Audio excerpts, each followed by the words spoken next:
Hello, welcome to tasty travel stories. আজকে আপনাদের জন্য নতুন আরেকটি রেসিপি নিয়ে এসেছি, তা হলো কলার মোচার রেসিপি।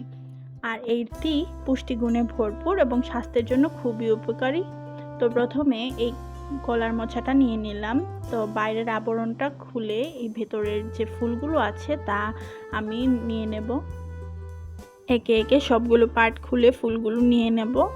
ফুলগুলো নেওয়ার পর এরকম যে সাদা অংশটা দেখা যাবে তা আমি রেখে দেব। আর এই সাদা অংশটাকে এরকম কুচি কুচি করে কেটে নিতে হবে।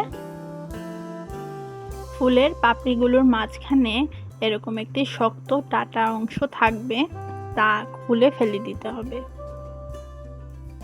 একে একে সবগুলো এরকম ডাটা খুলে দিয়ে আলাদা করে রাখতে হবে। এখন একটি পাতিলে পানি নিয়ে এতে হাফ টি স্পুন হলুদ গুঁড়ো দিয়ে দিব। এতে ফুলগুলো সিদ্ধ হতে দিয়ে দেব।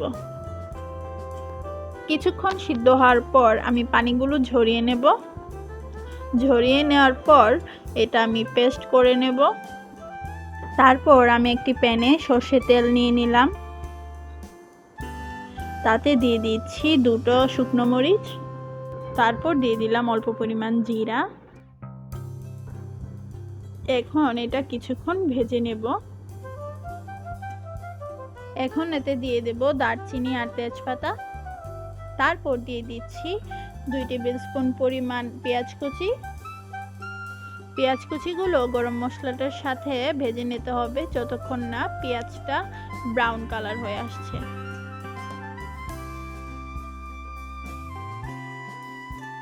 পেঁয়াজগুলো ব্রাউন কালার হয়ে আসলে এতে দিয়ে দেব 1 টিস্পুন আদা বাটা, 1 টিস্পুন জিরা বাটা আর হাফ টিস্পুন রসুন বাটা।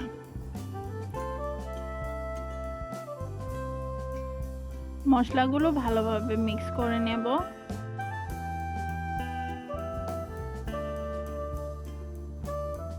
মশলাগুলো একে অপরের সাথে মিক্স হয়ে গেলে এতে দিয়ে দেব 1 টিস্পুন মরিচের গুঁড়া, 1 টিস্পুন ধনিয়ার গুঁড়া আর হাফ টিস্পুন হলুদের গুঁড়া। এখন এটাকে কিছুক্ষণ কষিয়ে নেব।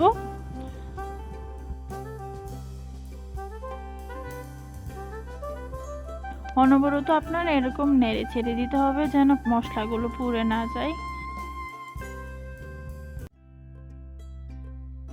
এখন এতে দিয়ে দিচ্ছি পেস্ট করে রাখা কলার মোচা। কলার মোচাটা মশলাগুলোর সাথে নেড়ে চেড়ে ভালোভাবে ভেজে নিতে হবে।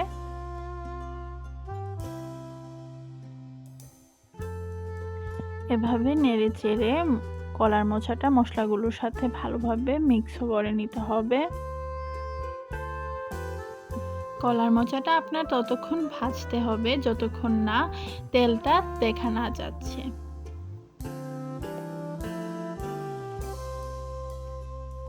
দেখতেই পাচ্ছেন কলার মোচাটায় তেলটা অনেকটা অ্যাবজর্ব হয়ে এসেছে।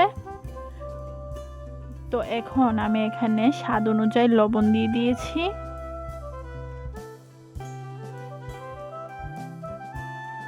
কলার মোচাটা রান্না প্রায় শেষের দিকে। এখন আমি এতে 4টা কাঁচামরিচ দিয়ে 1 মিনিট রান্না করে নেব। চুলার আঁচ এখানে আমি লোতে রেখেছি। তো তৈরি হয়ে গেল আমাদের কলার মোচার রেসিপি। আশা করি ভিডিওটি ভালো লেগেছে আর বাসায় অবশ্যই ট্রাই করবেন। Thank you for watching.